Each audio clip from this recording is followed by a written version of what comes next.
Bismillahirrahmanirrahim. Assalamualaikum warahmatullahi wabarakatuh. Kita di dunia ini tidak akan pernah mengetahui apakah kita akan selamat atau tidak. Itu semua tergantung pada setiap amal yang kita kerjakan. Apabila kita melakukan hal yang baik, maka di hari akhir nanti kita akan diselamatkan pada amal-amal yang kita perbuat dahulu. Namun, apabila kita melakukan hal yang buruk, maka sedikit sekali kemungkinan kita akan selamat dari siksaan hukuman. Berikut ada 3 hal perkara yang menyelamatkan dan 3 hal perkara yang merusakkan. Dari hadis yang diriwayatkan oleh Imam At-Tabrani, Rasulullah SAW pernah bersabda, ada 3 hal yang bisa menyelamatkan dan 3 hal yang bisa merusakkan. Yang menyelamatkan antara lain, pertama, takwa kepada Allah Subhanahu wa Ta'ala dalam sepi maupun ramai. Kedua, berkata benar atau adil dalam kondisi ridha maupun marah. Ketiga, bersikap sederhana dalam keadaan kaya maupun miskin. Sedangkan yang merusakkan antara lain, pertama, bakhil yang kelewatan. Kedua, nafsu yang diikuti. Ketiga, ujub terhadap diri sendiri. Dari hadis di atas telah jelas disampaikan bahwa apabila kita melaksanakan 3 hal yang bisa menyelamatkan, maka kita akan selamat dari godaan dan hal-hal yang merusakkan di dunia ini, dan akan mendatangkan suatu kebahagiaan di akhirat nanti. Akan tetapi, jika kita melakukan 3 hal yang sangat bertolak belakang dari 3 hal yang bisa menyelamatkan, maka kita akan dijauhkan dari segala kebahagiaan di akhir nanti, dan itu akan menyebabkan terhapusnya kemuliaan kita sebagai hamba Allah Subhanahu wa Ta'ala. Berikut penjelasan 3 hal yang bisa menyelamatkan. Takwa kepada Allah dalam sepi maupun ramai. Sebagai orang yang beriman, diharuskan untuk bertakwa kepada Allah Subhanahu wa Ta'ala. Takwa di sini berarti kita harus mematuhi segala perintah Allah dan menjauhi segala larangan-larangan Allah Subhanahu wa Ta'ala.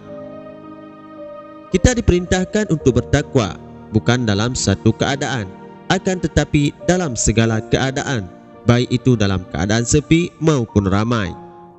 Dimanapun dan kapanpun kita berada, harus takut dan malu kepada Allah Subhanahu wa Ta'ala jika kita berbuat dosa, karena ada Allah Subhanahu wa Ta'ala yang Maha melihat. Dan Allah Subhanahu wa Ta'ala berfirman, siapa yang bertakwa kepada Allah, dia akan menjadikan untuknya jalan keluar. Quran Surah At-Talaq ayat 2. Berkata benar atau adil dalam kondisi ridha maupun marah. Terkadang kita sulit sekali untuk mengendalikan emosi kita. Bahkan jika kita dalam keadaan sedang marah, maka seringkali kita mengambil keputusan yang salah ataupun tidak berlaku adil. Jadi, jika kita ingin selamat dari tantangan hidup di dunia, maka kita diharuskan untuk berkata benar, adil dalam kondisi ridha maupun kondisinya marah. Bersikap sederhana dalam keadaan kaya maupun miskin. Rasulullah SAW telah mengajarkan kepada umat manusia untuk hidup dengan sederhana. Jika kita melihat atau mendengar kisah kehidupan Rasulullah SAW, pasti akan mendapatkan bahwa Rasulullah SAW hidup dengan sangat sederhana, bahkan kadang-kadang kekurangan. Karena dengan kita menjalankan hidup dengan penuh kesederhanaan, maka kita akan dijauhkan dari sifat sombong dan lebih banyak untuk bersyukur kepada Allah Subhanahu wa Ta'ala. Dan berikut penjelasan 3 hal yang bisa merusakkan. Bakhil yang kelewatan. Bakhil adalah sifat pelit yang bisa ada pada diri manusia. Kadang manusia bersifat pelit mengenai harta, karena orang yang memiliki sifat bakhil atau pelit berarti dia tidak ingin harta yang dia miliki berkurang. Dia lebih condong untuk tidak ingin berbagi kepada orang lain atau bisa lebih kepada tidak peduli pada hidup orang yang lagi kesusahan. Dan pada seharusnya sifat bakhil ini harus dijauhkan. Sebagaimana Rasulullah SAW bersabda, "Jauhilah perbuatan sangat kikir, karena ia merusak orang sebelum kamu." Hadis riwayat Abu Daud. Nafsu yang diikuti. Sebagian manusia sangat sulit untuk mengendalikan hawa nafsu.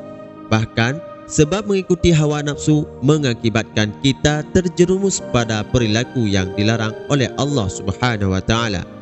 Kadang jika kita ingin benar-benar bertakwa kepada Allah Subhanahu wa taala, terkadang itu semua bisa menjadi sangat berat karena hawa nafsu terus mendominasi.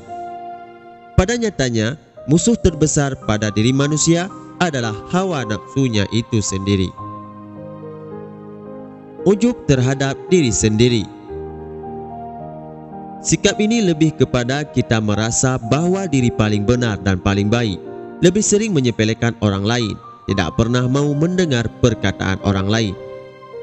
Sikap ujub juga lebih sering diartikan kepada mengabaikan nikmat yang telah Allah Subhanahu wa taala berikan kepada dirinya. 3 hal yang bisa menyelamatkan dan 3 hal yang bisa merusakkan tersebut adalah hal yang saling berkaitan.